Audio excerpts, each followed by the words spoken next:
Hello and welcome back. You don't hear a lot of talk about death. In Western society, to talk about death is seen as morbid, even. It's a conversation, a topic that most people, when you bring it up, they say, why would you talk about that? And it makes them feel bad. That's what they say. They say it makes me feel bad to think about death. In Buddhism, they encourage people to explore the fact that one day we're all going to die, that we're all going to meet our end. And to a person who was raised in a society, let me fix this here, that sees talking about death as morbid, this can be difficult at first. Let me fix this. Because to face the reality that you are as well, I am as well, that we are going to die one day, it brings you to a point that you need to accept it. There's a certain amount of fear that we need to deal with and work through. A certain amount of accepting this reality. And in Western society, largely people only face that reality when it becomes a reality for us. As we're dying, we're faced with death. And with this sudden intensity of, here it is, you have to deal with the fact of loss, the fact of you dying, your own death. It can be very overwhelming, and you may feel as though you don't have enough time to tie up loose ends. You may feel that there are certain things in your life you haven't accomplished yet. You may die in a feeling, in a way of not wanting to die. You may die really not wanting to go. So it can end up being a very negative experience, as the Buddhists believe, as Buddhism encourages you instead to look into your death, so that when you face dying,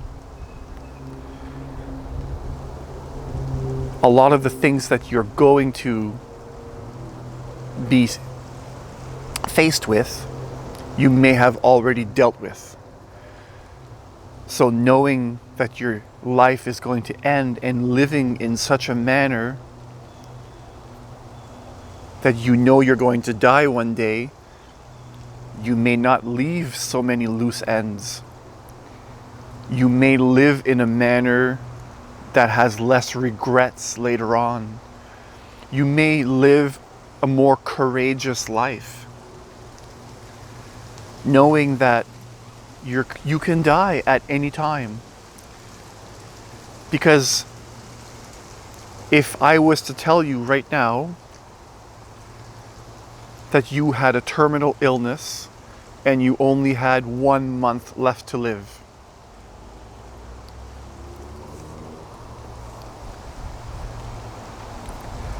chances are, after getting over the fear of it, you may find yourself doing certain things you always wanted to do.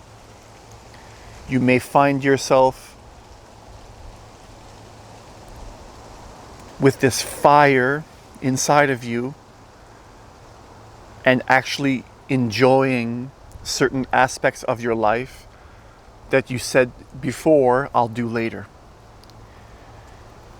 You may give yourself permission to be more who you are. You may stop waiting to live, and you may start living instead. And this is what the teachings of Buddhism, and I'm sure many other along those lines of spirituality, have come to realize that when you face your death, the prospect of reality that you will die, we all will die one day, and when you really, really go into this, you pass through the fear, but eventually you start to live. And it's not to say that you're going to get over the fear of it within a day or 2 or 3. It might last a year or so. But there's a maturing process that happens there. And certain things that you put on the back burner for later, certain things and aspects of yourself that you said, I'll do that, I'll become that one day I will do that. You start to give yourself permission to live that lifestyle, to be that person. You might have a job that you really don't like. You may quit that job and say, fuck it. You may find yourself with the courage to finally live the life you always wanted to live, knowing that your death is coming. And in reality, even if you don't have a terminal illness that you know you're going to die in a month, when you explore your death, the fact of it, you realize that you could actually not wake up tomorrow. There's a large possibility that tomorrow you might not wake up at all. You could have a heart attack while you're sleeping, a brain aneurysm, whatever. Something may just happen. Your body might just kaput. And this is a fact. This is a reality. And the more you explore this reality and come to see it as real, which it is real, the more it sets a fire under you to start to live in a different way. And for me, it really has. For me, it's ignited a fire under me to be who I really am, to stop bullshitting myself and pretending because I'm trying to protect other people's feelings or protect myself from being hurt or myself from a type of conflict. So for me, that's what it's done for myself in my life. It's given me a courage to be who I really am, to just be myself. And I found such depth of freedom in just being myself. Does it get rid of all the problems in your life? No. There's always going to be challenges, and when you don't want a certain challenge, you see it as a problem. That's a fact of life for many people. The moment you say no inside, that becomes a reality. Those types of things don't change. But the courage, your courage grows, it grows, it grows, and your life changes.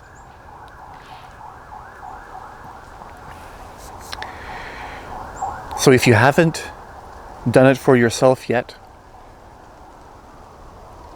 take a look and face your mortality sincerely. Just see for yourself what happens. So I leave you with that. Wherever you are around the world, whatever time it is that you're watching this video, thank you. Thank you. Thank you.